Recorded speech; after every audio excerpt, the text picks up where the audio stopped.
Miguel Benitez, and I have another guest for us today. Today I'll be interviewing Dr. Fuz Rana from the Reasons to Believe.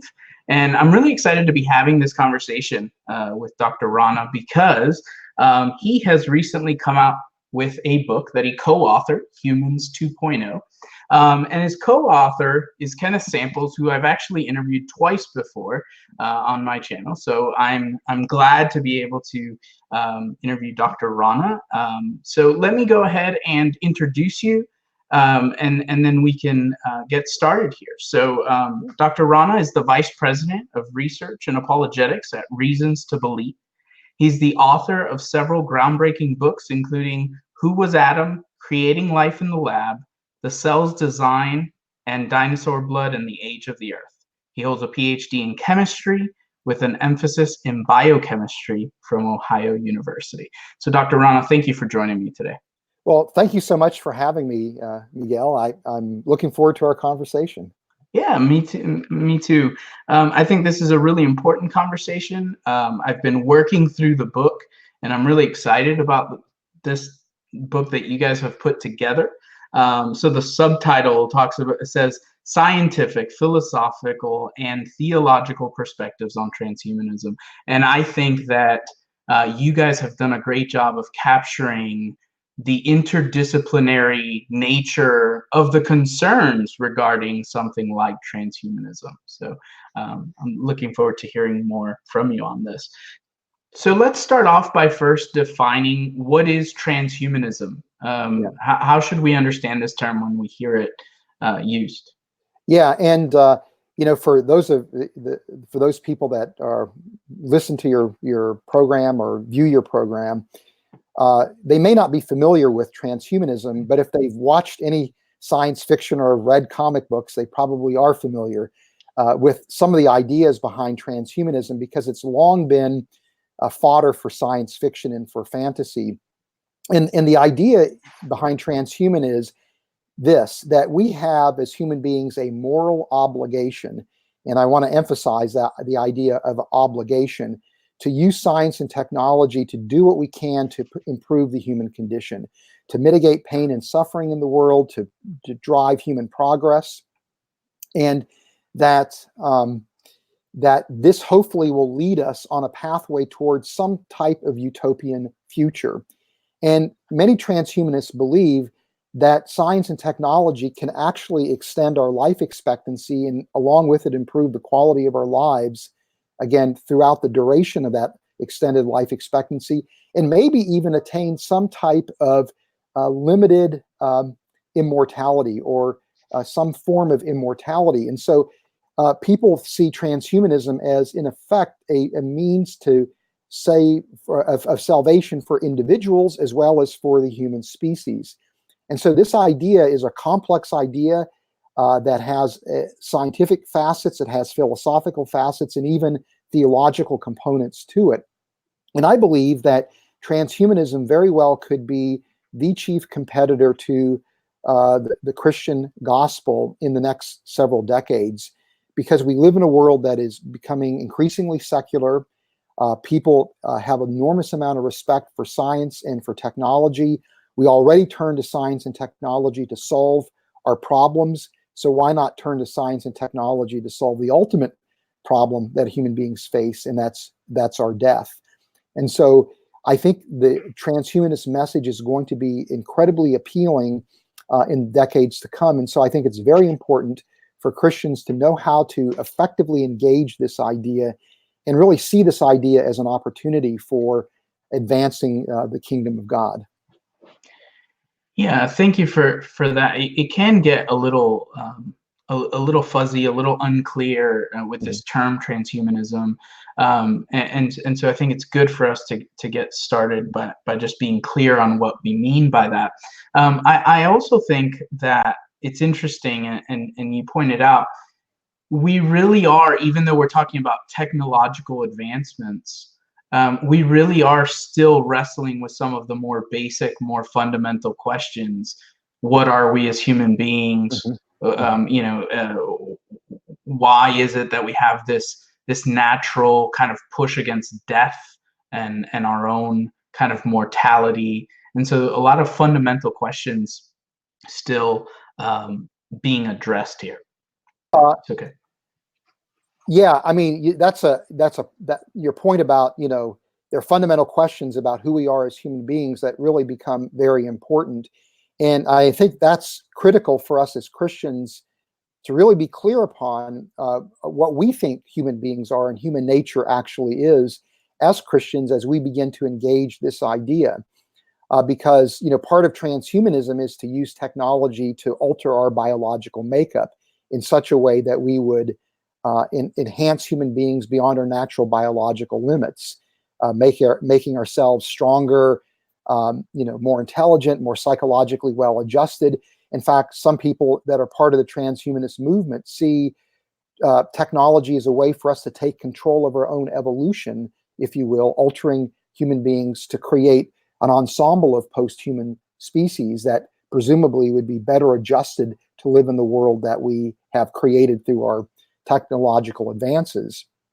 And so having a good understanding of what our identity is as human beings, particularly from a Christian worldview perspective, is really critical, because we're going to get into questions as to, does this technology alter human nature to such a degree that we really are no longer truly human beings? And what does that mean? Again, is that something we should do? And what does that mean in terms of, again, our identity? But also people that are transhumanists, in many instances, are materialists, atheists, who have adopt a materialistic worldview, and as a result of that, are very down on the idea of human exceptionalism. You know, this is this notion that human beings stand apart compared to all other creatures, that we are a head and shoulders above other creatures, that we are unique, that we are distinct. And this idea, of course, has roots in the Christian worldview and the idea that human beings bear God's image. But many people in the academy today, and this sentiment is filtering into the culture, really find the idea of human exceptionalism to be repugnant. They accuse Christians or people that would view human beings as exceptional as committing speciesism, which is almost as horrific as committing sexism or racism in the minds of many of these people. And so many people think that transhumanism will actually undermine the biblical view of humanity and undermine this notion of human exceptionalism, with the thinking being, if we can alter our biological makeup and in the process improve our biological makeup, then we really weren't that special to begin with. We really weren't that exceptional to begin with. And so, you know, these are key questions that we have to wrestle with as we engage ideas like transhumanism. Yeah, that's good, and we can certainly dive into some more of this in a bit. But I think it's interesting to tie back to something you said earlier, which is, despite this kind of reduction of human exceptionalism or rejection of human exceptionalism, you still, within the transhumanism movement, have this idea that we have an obligation to humanity to try and ease suffering, prolong life through these technological advances. So it's interesting that there's still that element of value and worth in human life. Well, you know, and I mean, this is something, as you bring this up, this is one of the themes in the book that Ken and I have written, and that is, how do we find the connecting points between transhumanism and Christianity? And one of the key connecting points that I think is related to the vision of transhumanism, or what transhumanists want to accomplish. They want to improve the world that we live in. They want to mitigate human suffering. They want to promote human flourishing. They see death as unnatural. They want to conquer death. They want to give individuals and our human species a sense of hope, purpose, and destiny. So there's a sense of the transcendent that they are somehow connecting with. And this, of course, is exactly what the gospel is all about, right? And our mission as Christians, which is to usher in the kingdom of God. through the presentation of the gospel and living out the implications of the gospel. And so the fact that as Christians and as transhumanists, we want the same thing is really a very important connecting point as we engage this idea. But I think you're making a really interesting point, Miguel, in terms of the the irony that people are materialists largely who hold this worldview and who have this vision, but yet they seem to be borrowing Christian capital in order to advocate their vision. Yeah. Yeah. And for the sake of our audience, I want to take a step back here for a second, because when someone looks at a book like this, and I'm a humanities guy, so I knew some of the science was going to challenge me, though I think in good ways. I've appreciated the more scientific portions of the text. You guys do a really good job of making this accessible, and one of the ways that you do that is Iron Man, and reference to Iron Man and the comics comes up over and over again throughout the book.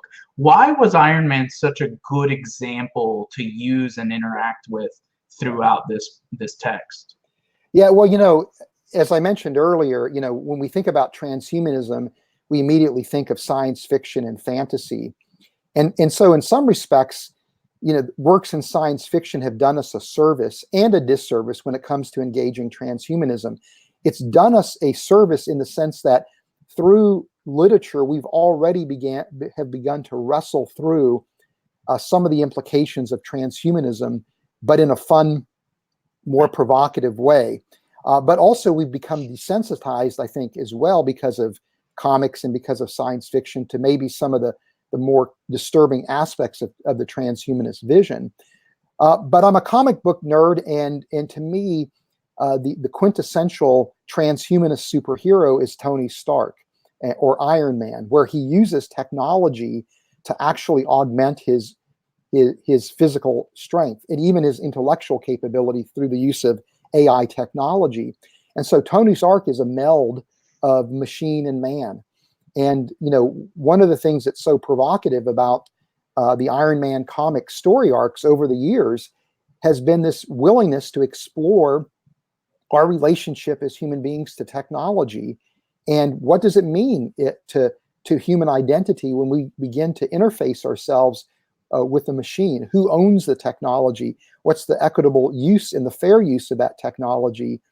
And can we become addicted to technology and put maybe undue hope and trust in the technology itself?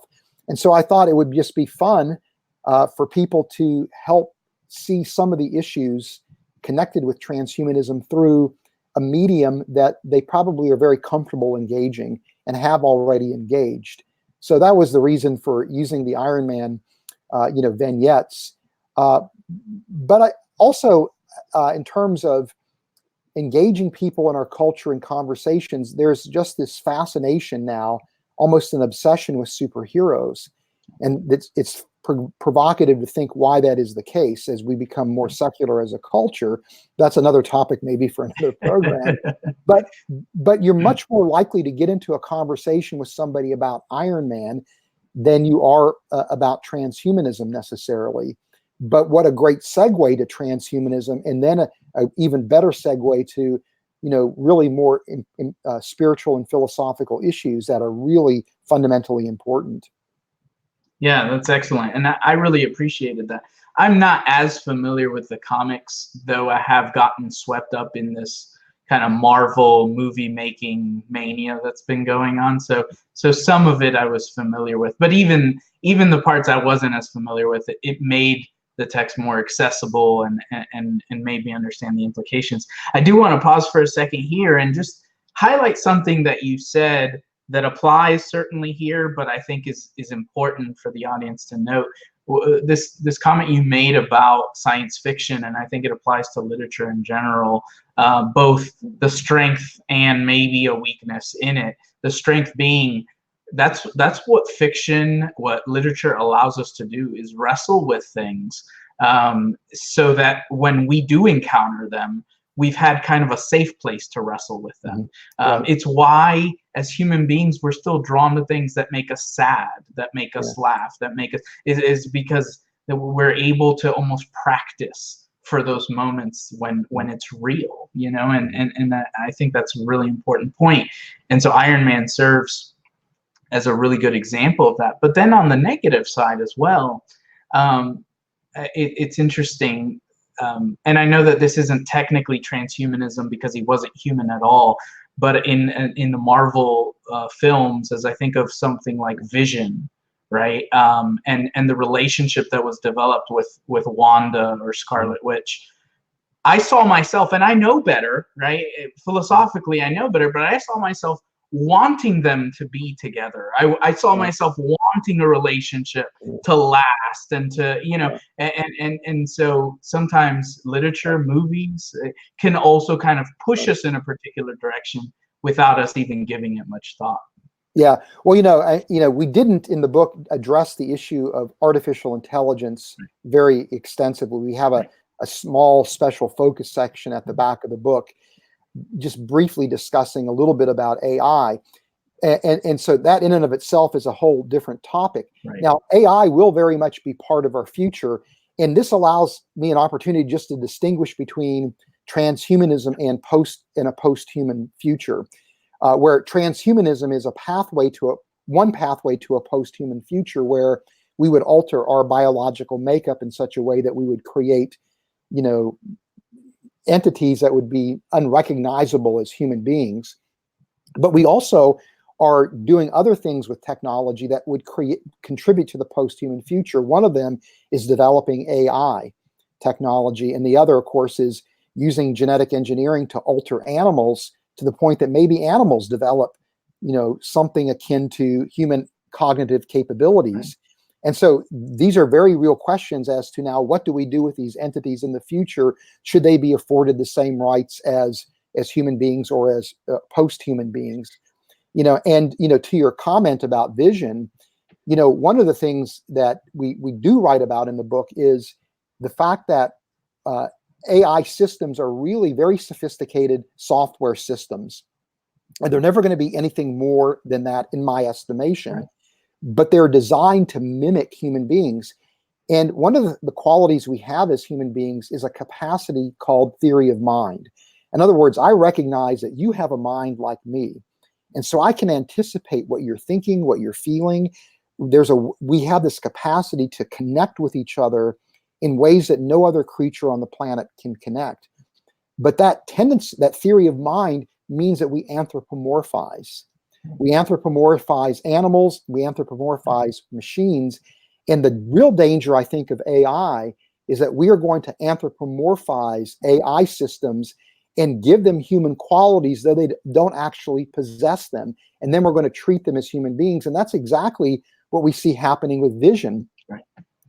Wanda's response to Vision and our response as viewers to their relationship.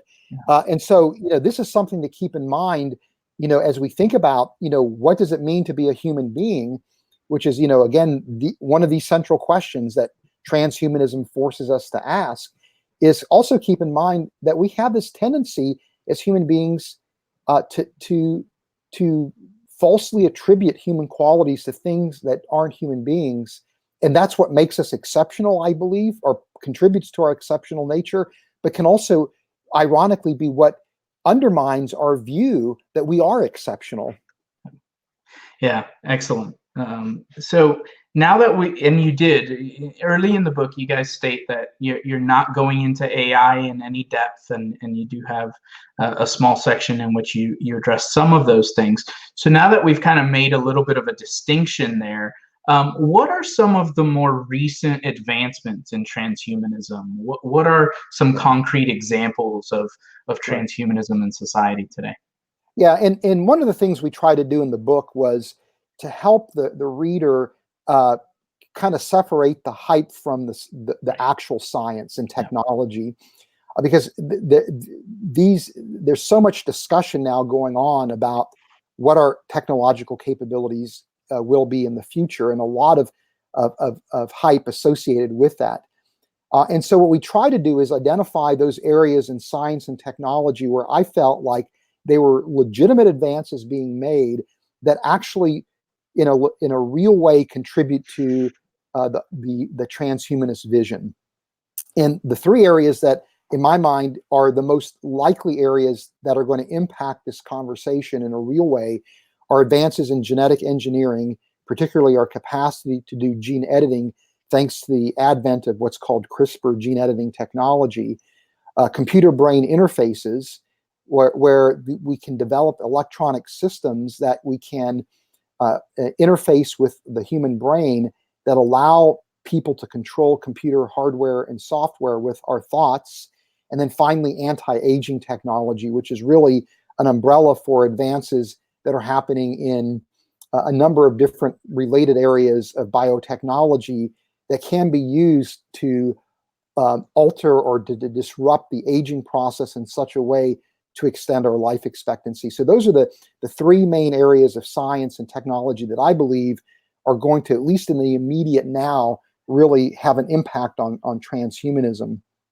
And what's interesting is that all three of these areas, the work that's currently going on by people that I would consider to be responsible researchers, is really designed for biomedical implementation. And so that's where we're going to see these technologies appear first. But the technologies are such that they are stepping stones to human enhancements and to transhumanism. So this is where it gets really complicated, because these technologies have enormous potential for positive use and can be transformative in very good ways for many, many people who suffer from diseases and injuries for which there are currently not good treatments.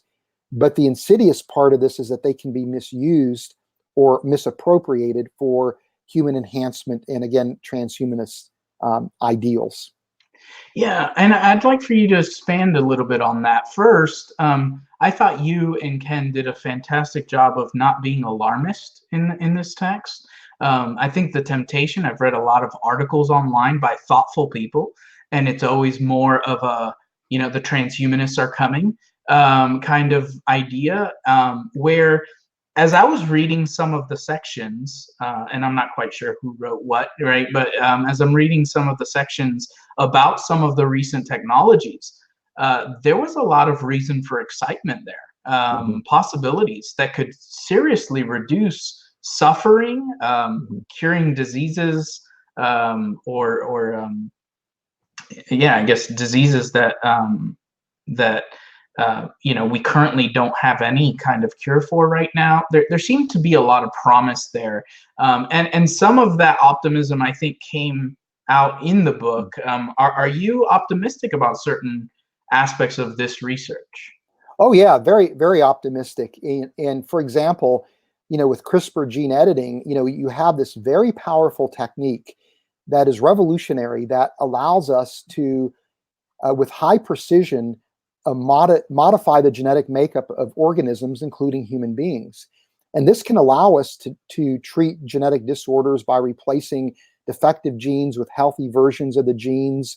There's no end to the potential applications of the technology, and it's incredibly powerful, it's incredibly inexpensive, and it's incredibly easy to use. And so this is why it has the potential to move into a clinical setting. And so that means that there's a lot of diseases, thousands of diseases, that involve mutations to a single gene that could literally be treated effectively with this CRISPR technology. But because the technology is so, again, inexpensive and easy to use and accessible, it means that it could also be readily used for to create designer babies. Or to just simply do augmentation on, adults. So, for example, there was a study done by a team of Chinese scientists targeting a gene called the gene for myostatin, which is a protein that controls muscle growth and development. And this is it's critical when muscles are growing and developing that there are breaks slowing down and regulating that process. And people have discovered that mutations in that gene can cause for example, certain cattle to have almost grotesque musculature. They almost look like Arnold Schwarzenegger versions of cattle, right? And so a team of Chinese scientists said, well, what if we disabled that gene in the embryos of dogs? And they were successful in doing that and implanting the embryo in a surrogate and having that surrogate give birth to puppies that really were grotesque and overdeveloped in terms of their musculature. So right away, people are saying, well, maybe we could apply this technology to the racehorsing industry and create these super racehorses. But now you're just steps away from doing that to human beings, right. And creating an industry where maybe athletes will, have their myostatin gene disabled in order to increase their strength and their athletic ability. And in fact, there's a scientist by the name of Josiah Zayner. He's a biochemist, a legitimately trained scientist who worked at NASA Goddard for a number of years, who is spearheading something called a biology DIY movement, do it yourself movement, Yeah. where the argument is, why should this technology be in the hands of the academic elites? Why shouldn't everybody have equitable access to the technology? And so you can buy on Amazon for under $200 a CRISPR gene editing kit that you can get the next day if you have Amazon Prime, and that evening do gene editing experiments on your kitchen counter. Now, these are rather benign experiments, but for a few $1,000s more, you can get a much more sophisticated kit that where you could actually be doing some very serious type of work. And so Josiah Zayner actually, in a publicity stunt at a Foresight conference, injected himself with the CRISPR gene editing kit for myostatin, declaring himself to be the first human being to be gene edited and the first person to gene edit himself. And so this is really a harbinger for what things could look like very quickly, if this work isn't regulated. And there's not really any way to regulate it, because we live in a world where there are countries that could very well foster a genetic tourism industry, allowing this work to happen. And so we're very quickly moving from legitimate clinical applications of very good technology to the Wild West of gene editing, where anything could go. And so, this is the complexity of the technology. We don't want to condemn it. We don't want to get in the way of allowing the technology to matriculate. But at the same time, there's got to be some kind of framework in place to regulate it. And I'm not sure that framework is quick enough coming, and if it ever will be truly effective. All right. Yeah, that was very helpful explanation there. And again, it's that tension, right? That there really is some great technology being developed, and we shouldn't just react to that in fear, but then the concern of where does it go? And it seems like even in public discourse, in an attempt to influence culture, society, but even globally, Christians, Christian intellectuals are going to have to be clear and think carefully about how to make a case for human nature, right? And that distinction, and to kind of help us sort out through some of the tricky questions there.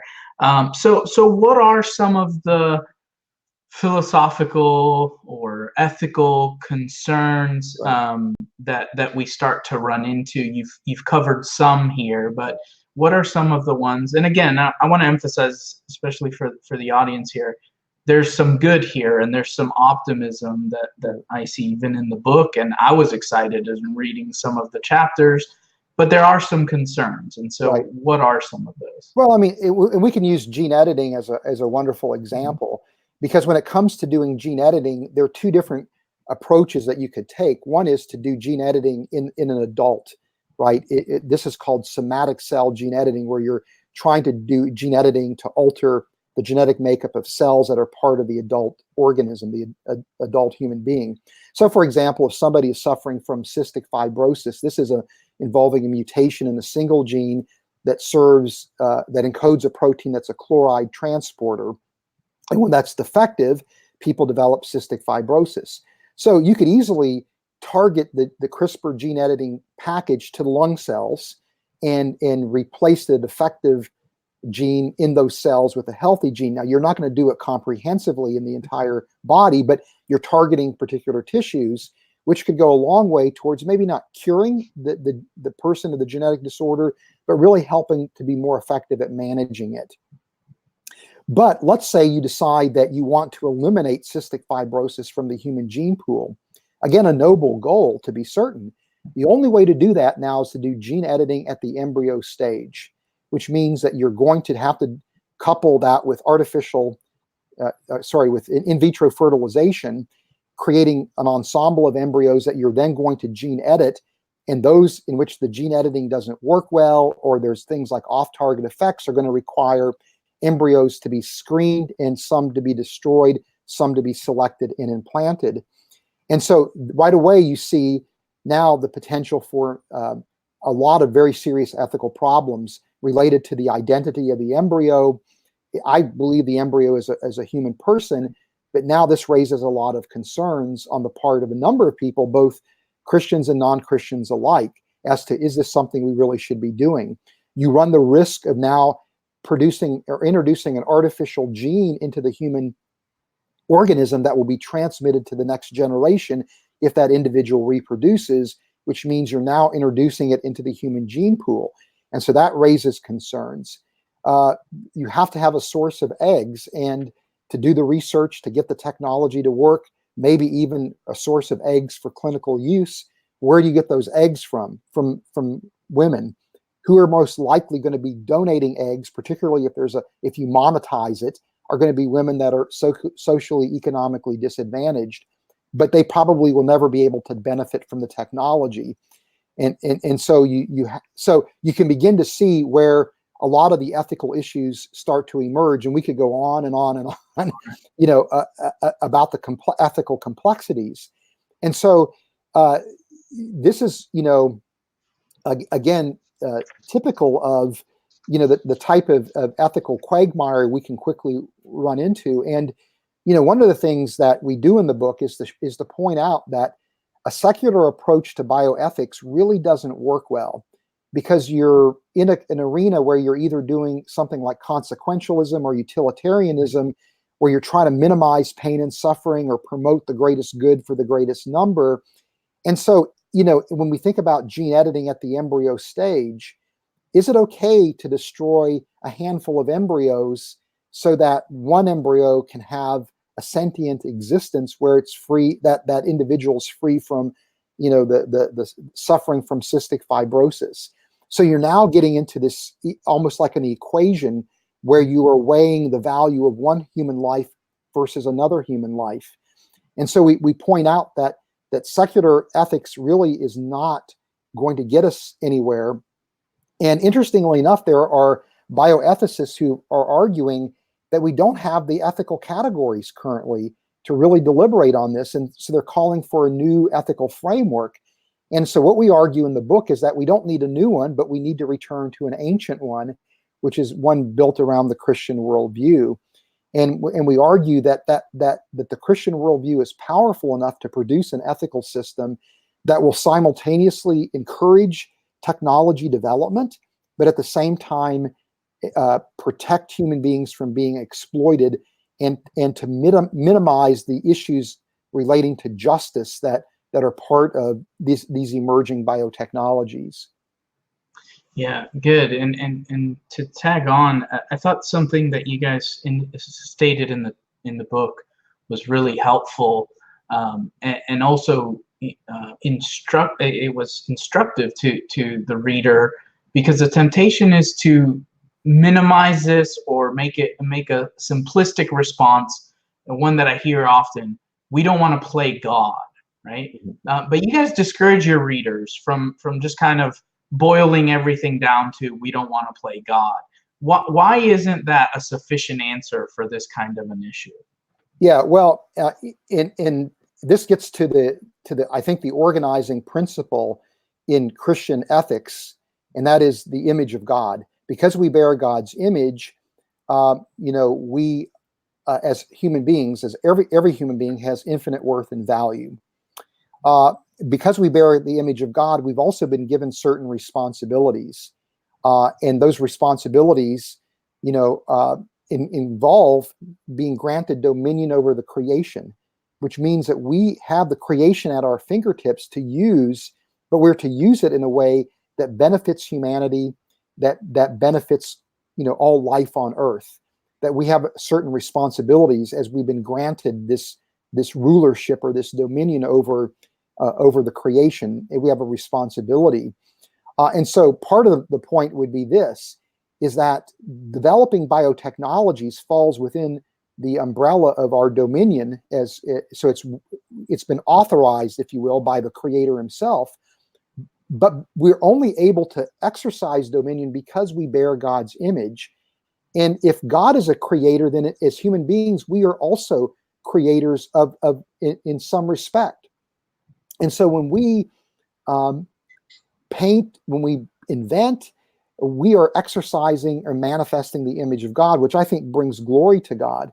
And so because we bear God's image, we can't help but to play God in that sense, right? The problem comes in, are we trying to take God's place? And so to me, that's the more important distinction. Isn't, are we playing God? We should play God, but we shouldn't try to take God's place. And so we've been granted dominion over the creation, but we've not been granted dominion as human beings over other human beings. That dominion still belongs to the Lord. And so, but it does mean that we are to love other people as we would love ourselves, because those other people bear God's image. And so how we treat other people is how we're treating God Himself, which means this is a very strong mandate to develop these technologies to mitigate human suffering, and to promote human progress. But it also means we never ever want to exploit another human being. We want to make sure that technologies are fairly accessible to everybody on the planet as much as we possibly can. And so this idea of playing God is not a helpful question. The better question is, are we taking God's place? And are we using technology in a way that honors God, that is, in a sense, an act of worship by loving God and loving others? Yeah, I thought it was such a powerful point in the book, and that's why I wanted to make sure that we discussed it, because it gives us the freedom to really explore how we can benefit. I mean, we're talking about more complex and technological issues here, but we can think about the history of medicine. We can think about numerous technologies that have helped us live longer, fight disease, have a better quality of life.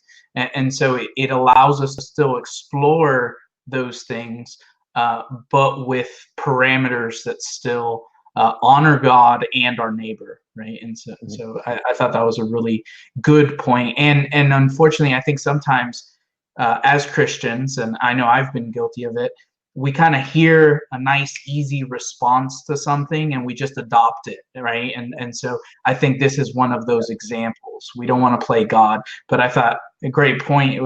Yes, actually, we do play God in several God-given roles, right? I think of, and obviously we mean this in a very specific way, but I think of my children, right? In some sense, as a parent, I'm reflecting God to my kids. I'm not in place of God to my kids, but I have to kind of reflect God in my parental role. And so we think of our role as creators, as designers, as, so many different ways in which we reflect God day to day for us. So good.